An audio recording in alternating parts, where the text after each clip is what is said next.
যে মেয়েটি তোমার পছন্দ হবে, যে মেয়েটি তোমার পছন্দ হবে। এখন এই কথা শোনার পরে কোন যুবক যদি বলে যে মুফতি সাহেব আমার মন্ত্রী বিটি পছন্দ, তাহলে এটা কেমন হয়ে গেল? এই আয়াতের ব্যাখ্যা হলো যে তুমি যেমন তেমন পছন্দ করে, এই জন্য কুকু হতে হবে। কুকু, ঠিক না? এর জন্য কুকু হতে হয়, একটা বিবাহের নিয়ম আছে, কুকু হতে হবে। অর্থাৎ তুমি যেমন ওই রকম মেয়ে পছন্দ করো। এখন তুমি পাট খাটিয়ে খাও, সকালবেলা বাসি পান্তা খাও, আর এখন তুমি এমপির বিটি যদি বিহার করো তো সকালবেলা পিজ্জা বার্গার লাগবে, তা তো খাইতে পারবে না। তুমি মেয়ে পছন্দ করিও না। তো আল্লাহ বললেন যে মেয়ে তোমার পছন্দ হয় তাকে তুমি বিয়ে করো, অর্থাৎ আমার যাকে পছন্দ হবে তাকে আমি বিয়ে করব। কিন্তু আমাদের দিকে যখন মেয়ে দেখা দেখি হয় তো মেয়ে দেখতে নিয়ে যায় মেয়ের ছেলের বন্ধুকে, জি বন্ধুকে নিয়ে যায়, বলে চল ভাই আমার বউ দেখতে। আবে বিয়ে করবি তুই আর দেখতে যাবে তো বন্ধু, তার মানে যে বিয়ে করবে সে দেখবে না, বিয়ে যে করবে সে দেখবে না। তো বন্ধুকে নিয়ে যায়, এমন জিগিরি বন্ধু বলে তুই পছন্দ করলে আমি বিয়ে করব না, হেরে করব না, এরকম কথা বলে না অনেক বন্ধু। তো দেখা যায় যে বন্ধু বলল ভাই বিয়ে করে নে, বিয়ে করে নিল বন্ধুর পছন্দতে। এবার 3 মাস যাতে না যেতে দেখা যায় যে যেই বন্ধুর পছন্দতে বিয়ে করলো ওই বন্ধুর সাথে লাইন করে বাড়িয়ে গেল। বলেন ভাই বলাই না, জি জি অনেক জায়গায় নিয়ে যায়। আপনার বাস্তবিক কথা আপনাকে বলতেছি, এই জন্য যুবক বিয়ে যদি করতে হয় তো তুমি পছন্দ করবে, তোমার বন্ধু কেন করবে? তোমার যাকে পছন্দ তুমি করবে, তুমি নিজে দেখতে যাও না। তোমার বন্ধু বাঁধে নিয়ে যায় বউ দেখতে, বন্ধু বাঁধে নিয়ে যায়, বন্ধুকে বলে যে তুই পছন্দ কর তাহলে বিয়ে করবি, আর বন্ধুর পছন্দ তো বিয়ে করে 3 মাস পর বাড়িয়ে নিয়ে পাঁচ উনি হাত মিশে বাড়িয়ে নিবে না। তখন মৌলবীর কাছে বুয়া তামিজ করে দেন, বউ বাড়িয়ে নিয়ে আনিয়ে দেন, আর ওই কাজ হয়। তাহলে প্রথম গুনাহ একটা আমরা করে ফেললাম ভাই, কি করি না? প্রথম পাপ যে মেয়ে দেখা নিয়ে একটা পাপ আমাদের হয়ে যায়। দ্বিতীয় পাপ বিবাহ নিয়ে আমরা কি করি? দ্বিতীয় পাপ হচ্ছে এই যে পণ প্রথা আমাদের সমাজে চালু আছে। এদিকে আছে মেয়ের বাপের কাছ থেকে চুক্তা করে পয়সা নেয়, কালিয়াচকের লোকে বলে চুক্তা, আমাদের দিকে লোকে বলে ডিমান্ড বা পণ। কারণ মানুষ এখন তো আপনার বাংলা ভাষায় বলে না, বুঝে নিবে বলে সুদ খায়, কিন্তু সুদ বলে না, ইংরেজিতে বলে ইন্টারেস্ট। জি জি সুদ খায় কিন্তু সুদটা খারাপ লাগছে তার লাগে বলে ইন্টারেস্ট। তো বিয়ে করছে পণ নিচ্ছে, কিন্তু পণ বলে না, বলে ডিমান্ড, মানে ইংরেজি ব্যবহার করে যেন শুনি ভদ্র লাগে। তো ইংরেজি ব্যবহার করলে হালাল হবে নাকি? জি না, হবে না। তো এই যে পণ প্রথা, কিছু কিছু ছেলের বাপ ছাড়া এমন ভান ছাড়া আছে কিনা, ওর বেটা যদি বড় হয় তো মনে করে বেরোবার আরে বিক্রি করবো। জি অনেক যুবকের বাবা এরকম আছে যে বিবাহের সমাজে আপনার বিটির বাপের গলাতে বাঁধলে পয়সা দেয় করে, আছে না ভাই এরকম? জি আছে ভাই, সাবধান। আজ অনেক আমার ঘরে আজকে গরিব ঘরের মেয়ে বাড়িতে পড়ে আছে পণের কারণে, পয়সার কারণে মেয়ে বিয়ে দিতে পারে না।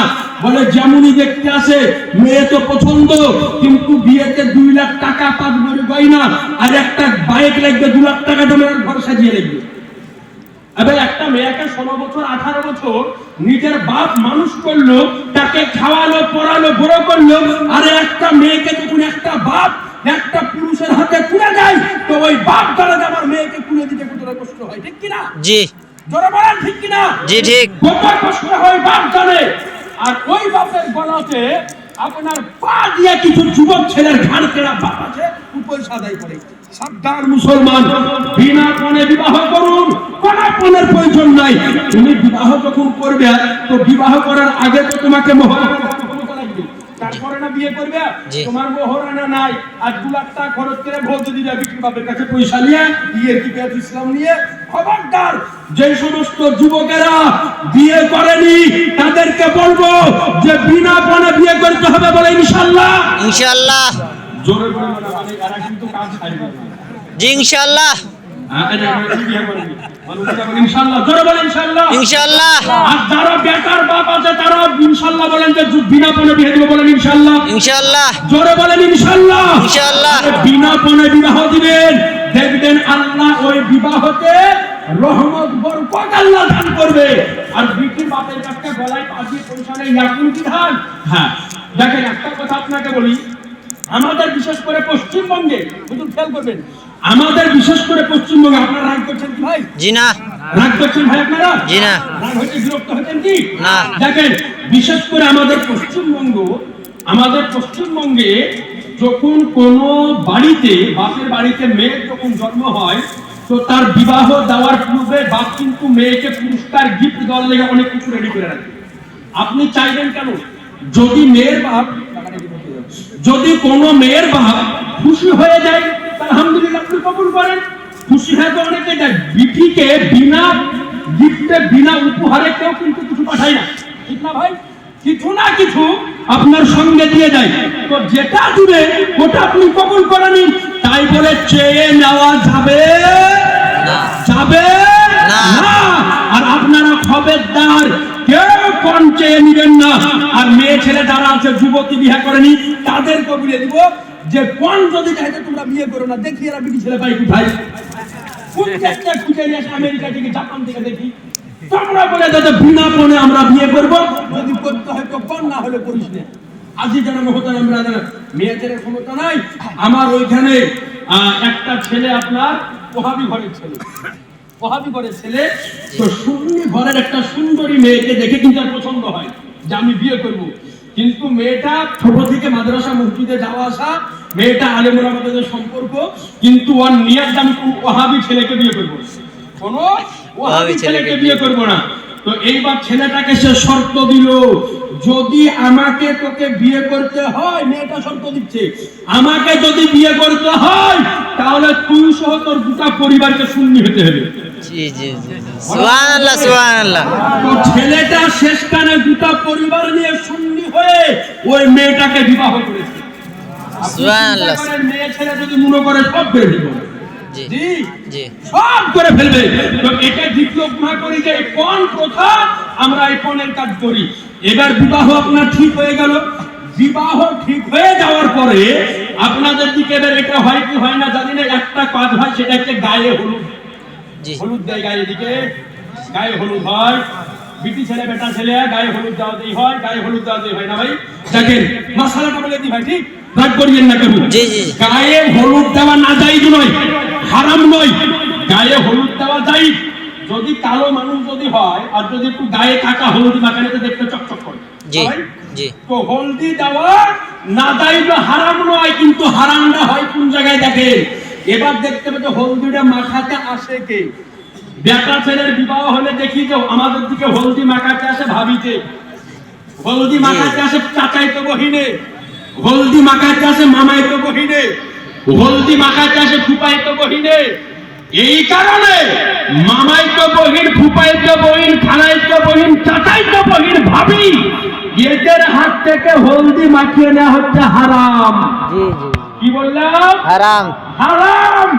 খবরদার, আপনি হলদি মাখবেন, মাখের কোনো অসুবিধা নাই। হলদি মাখাবে আপনার বাপ, হলদি মাখাবে আপনার ভাই, হলদি মাখাবে আপনার মা, হলদি মাখাবে আপনার বোন, হলদি মাখাবে আপনার বুড়ি নানি, হলদি মাখাবে আপনার বুড়িয়া নানা, হলদি মাখাবে আপনার দাদা, হলদি মাখাবে আপনার দাদি। এদেরকে দিয়ে হলদি মাখিয়ে নেন। না তো আমাদের ঘরের যুবককে দেখা যায় ওর বিহার দুদিন আগে সেন্ডু গেঞ্জি গায়ে দিয়া সাদা লুঙ্গি কিনে এমনি করে বডি বাইকের বসে, আর ওর ভাবিটা এমনি করে ডং ডং করে হলদি মাখাবে। জি জি, তাই না ভাই? জি যাই। এখানে অনেক বয়স্ক মানুষ আছে, বুজুর্গ মানুষ আছে, যে যদি একটা যুবতী মেয়ে যদি একটা পুরুষের গায়ে হাত দিয়ে হলদি মাখাবে ঠিক থাকবে, যদি বলে যে মুক্তি সাহেব আমার কিছুই হয় না, তাহলে ওকে হাত দিয়ে থাকবে। জি কথা বুঝতে পেরেছেন? না বুঝেননি আমার কথা? চুপি সারাতে বুঝিয়ে দিন, সব কথা বুঝে বলা জি যাবে না। জি জি, যদি বলে যে আমার কিছু হয়নি, তোকে হারবাল খাওয়া নিয়ে যায় না, কথা আমি শেষ। কথা বুঝলেন? তো হলদি যদি মাখাতে হয় তো বাপে মাখাবে, ভাইয়ে মাখাবে, যার সাথে বিবাহ হারাম সে মাখাবে। চাচি আপনার চাচাই তো বোনও মাখাতে পাবে না, খালাই তো বোনও নয়, ভাবিতেও নয়, কিন্তু হলদি মাখাইতে আসে ভাবি, হলদি মাখাইতে আসে চাচাই তো বহিন। খবরদার, যারা বিয়ে করেনি খবরদার জানে এই চাচাই তো বহিন না তো হলদি না মাকে বলেন ইনশাআল্লাহ। ইনশাআল্লাহ। যারা করে নিয়ে কথা বলছে আমরা প্রকাশ পারি, আপনি যত বলেন আমরা কাজ পারি দিয়েছি না হুজুর। খবরদার ভাই, একজন নদীর হাতে হলদি মাখিয়ে না হাতে হারাম। মেয়েদেরকে মাখাবে, মেয়েদেরকে মেয়েরা মাখিয়ে দিবে, মেয়েদেরকে মেয়েরা মাখাবে, ওদেরকে যে ইচ্ছা সে মাখিয়ে দিতে পারে, কোনো অসুবিধা নাই। কিন্তু পুরুষদের জন্য সাবধান। আপনার হলদি মাখার মন যদি করে তো নানার সাথে সম্পর্ক ভালো, নানাকে বলবেন যে নানা আমার হলদি মাখিয়ে দাও, নানিকে বলবেন নানিরই আমাকে হলদি মাখিয়ে দিই, দাদিকে বলবেন দাদিরে হলদি মাখিয়ে দিই। এদের কাছ থেকে আপনি মাখুন। তা না করে খালাই তো বহিনকে ডাকতে হলদি মাখতে, খালাই তো বহিনা হাত দিয়ে হলদি মাখাবে, ইয়ের কি? সাবধান।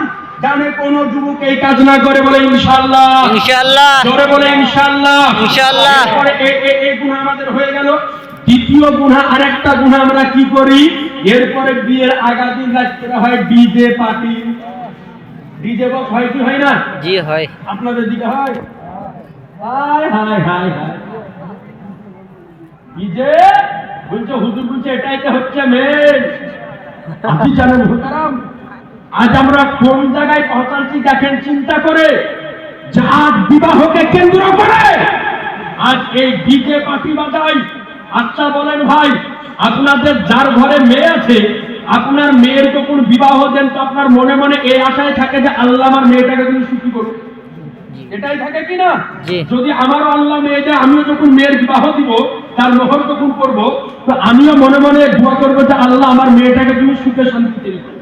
আচ্ছা বলেন, এই যে ডিজে বাঁশি বাজিয়ে ডিজে পার্টি করে কি বিটি যে শ্বশুর বাড়িতে সুখে থাকে?